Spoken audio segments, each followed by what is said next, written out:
Hello, I am Berk and I will try to explain Hamming distance to you.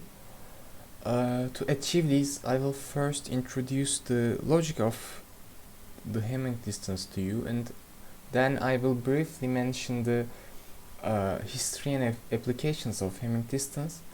Then I will give you a simple but strong example to uh, explain the Hamming distance algorithm, and finally I will go over the pseudocode for Hamming distance algorithm.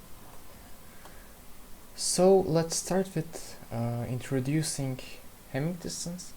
Hamming distance is a measure to calculate the distance between two strings of the same length, and when two strings have the same length, the Hamming distance is the number of total positions that the characters are different in two strings. If we take a look at this example, there are two strings of length 3 and they only differ at one position, so we can say that the Hamming distance between these two strings is 1.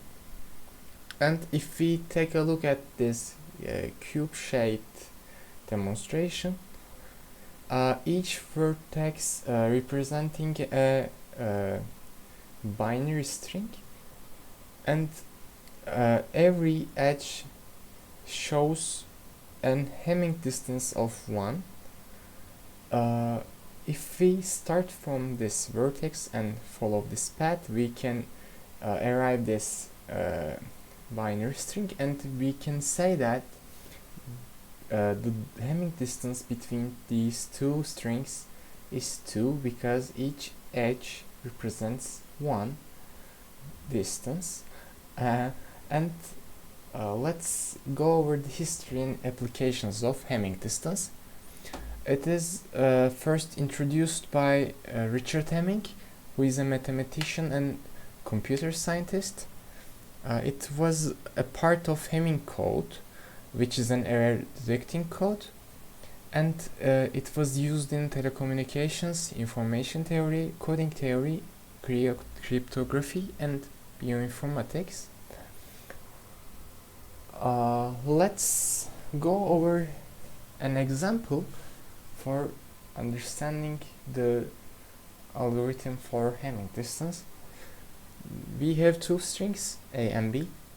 First, we should check if these strings have the same length, and we can see these two strings have the same length, and it's 12. After doing that, we will have a pointer that is pointing the starting position of two strings.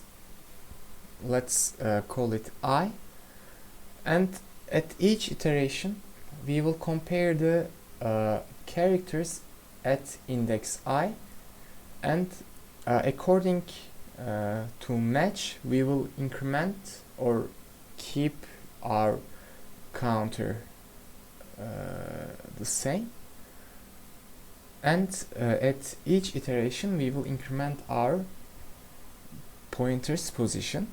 If we look at this position, the characters are the same, so we are only iterating. At this position the characters are different, so we are incrementing our counter, and also our pointer is shift to right.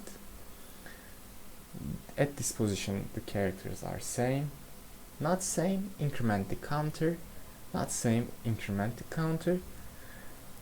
They are same, so we can just go over. And again, here the characters are different, so increment the counter, the characters are same. Again, there is a mismatch, so increment the counter, and the characters are same, increment once more, and we are done. We can simply return the count and say that the Hamming distance is 6. A pseudocode can be written as this. We have two strings. First, check if these strings have the same length. If not, throw an error. We cannot calculate the Hamming distance. Then initialize a count starting from the zeroth index, go through the string, and at each position compare the characters, and if the characters are not the same, increment the counter, and finally, after the for loop is executed, return the count. This was the logic of Hamming distance. It is a simple but cute algorithm, let's say. Thank you for listening to me. I hope this was clear.